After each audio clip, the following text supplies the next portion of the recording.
Hi, I am Juan Fernando Maestro from Indiana University.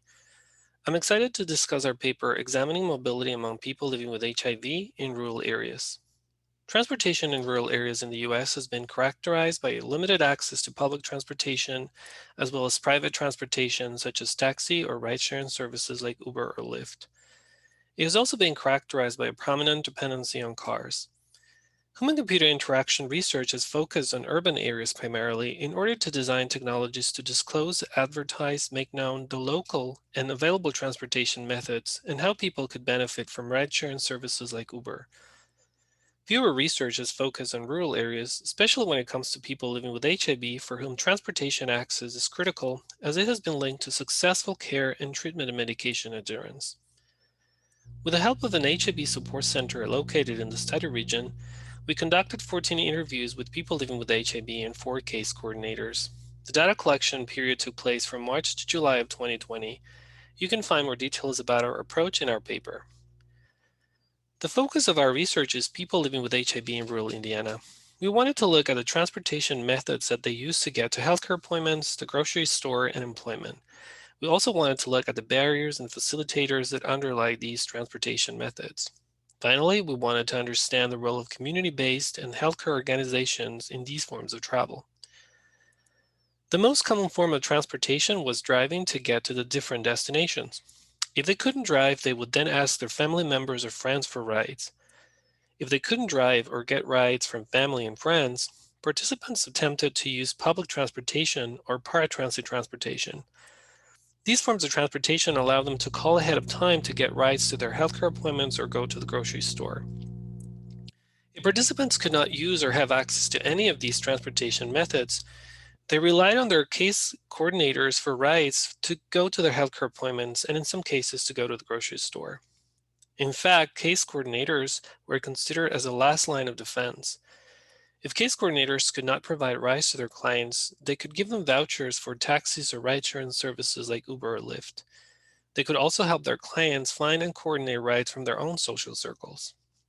Private transportation methods like taxi or ride-sharing services were not really present in the communities where participants lived. And if they did exist in those areas, especially taxi services, they were often too expensive. In the case of ride-sharing services like Uber and Lyft, participants mentioned that they would not use them even if they were available, because of their lack of trust in strangers giving them rides. Participants mentioned that they would be interested in trying alternative methods of transportation that other people in their communities are using at the moment, in particular retired people, like golf carts. Participants mentioned that people in their communities would use these alternative transportation methods to go to the grocery store, for example. Our findings also suggest the presence of a neighborly altruism amongst participants that have tightly knit social networks. These allow them to compensate transportation favors via light reciprocity or no payment at all, and ensure confidentiality about their medical condition while getting to their destinations. So the key and common facilitators for the various transportation models used by participants were to own a car, have a support network in place, and when there are no risks of breach of confidentiality regarding their HIV status.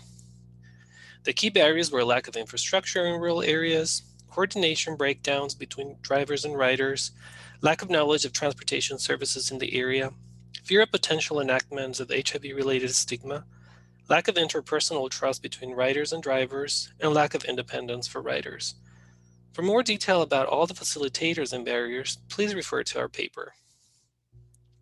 Based on our findings, we proposed the design of crowdsource-based systems that could deliver contextualized information about the different transportation models available to riders, including potential facilitators and barriers. In addition, we proposed the design of favor-based systems that could integrate reputation to help increase trust amongst riders and drivers.